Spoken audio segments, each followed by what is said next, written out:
రాహుల్ గాంధీ ఆధ్వర్యంలో కొనసాగుతున్న భారత్ జోడో యాత్రపై కేంద్ర మంత్రి జ్యోతిరాదిత్య సింధియా పరోక్షంగా విమర్శలు గుప్పించారు.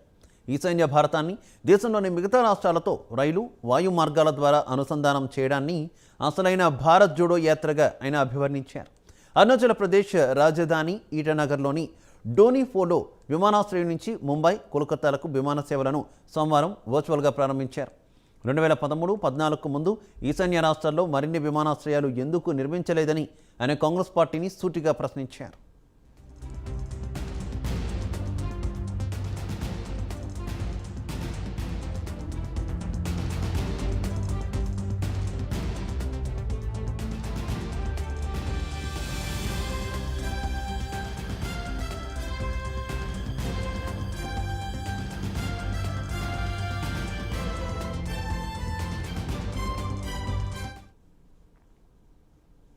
అప్పటి వరకు ఈ ప్రాంతంలో 9 ఎయిర్పోర్ట్లే ఉండగా ఈ 8 ఏళ్లలో 16కు పెంచినట్టు సింధియా తెలిపారు. ఈశాన్య రాష్ట్రాలను దేశంలోని మిగతా ప్రాంతాలతో రైలు, విమాన మార్గాల ద్వారా అనుసంధానించడమే నిజమైన భారత్ జోడో అని రాహుల్ గాంధీ, కాంగ్రెస్ పార్టీల పేరు ఎత్తకుండానే మంత్రి వ్యాఖ్యానించారు. ఇదిలా ఉండగా ఈటానగర్లోని గ్రీన్ఫీల్డ్ హోల్డంగి విమానాశ్రయాన్ని ఇటీవల డోనిపోలో విమానాశ్రయంగా పేరు మార్చారు. కేంద్ర రాష్ట్ర ప్రభుత్వాల సాయంతో సుమారు 646 కోట్ల రూపాయల వ్యయంతో ఎయిర్పోర్ట్ అథారిటీ ఆఫ్ ఇండియా ఈ విమానాశ్రయాన్ని అభివృద్ధి చేసింది.